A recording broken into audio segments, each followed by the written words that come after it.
ሰላም ሰላም እንዴት ናችሁ? የሀገሬ ሰዎች ሰላማችሁ ይብዛልኝ። ትላንትና ከሌሊቱ 11 ሰዓት አካባቢ አንድ ራዕይ አየሁ። ያም ራዕይ ስለ ሀገራችን ስለ ኢትዮጵያ ነውና ያኛውን ራዕይ ሳይ በጣም ነው የደነገጥኩት።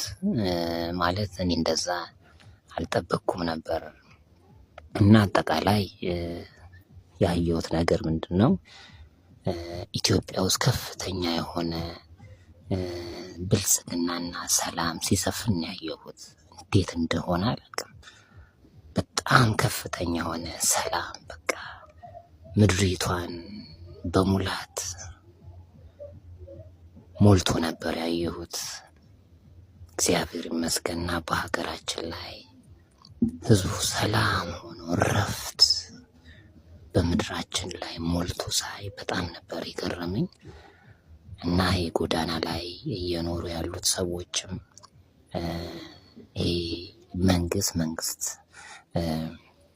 ቀጥታ በየክፍለ ሀገራት ባሉ ከተሞች ላይ እና አዲስ አበባ ላይ ባሉት መንደሮች እነዚህ ጎዳና ላይ ያሉት ልጆች በየአካባቢው እንዲኖሩ መንደር ለነሱ የሚሆን መንደር በየአካባቢው ላይ ሰርቶላቸው በዛ ቦታ ላይ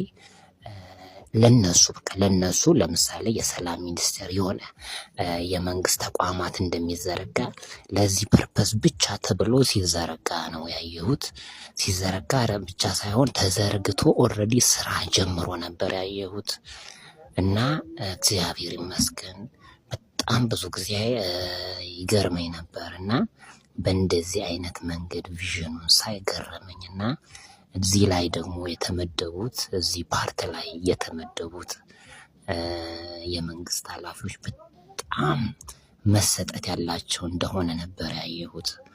እና በጣም እግዚአብሔርን አመሰገንኩት። አሁን የገጠመን የተለያዩ ቻሌንጆች እንደ ተረት እንዲያሳልፈን ነበር ብለን እስከምናስብ ድረስ ነው። እግዚአብሔር በሀገራችን ላይ ትልቅ የሆነ ረፍት፣ ሰላም፣ ብልጽግና በሀገራችን ላይ ሲያሰፍን ያየሁት። እግዚአብሔር ይመስገን። ይህ ደግሞ በቅርቡ እንደሚሆን ትልቅ እምነት አለኝ። ክብር ለእግዚአብሔር ይሁን። ስለሰማችሁኝ አመሰግናለሁ።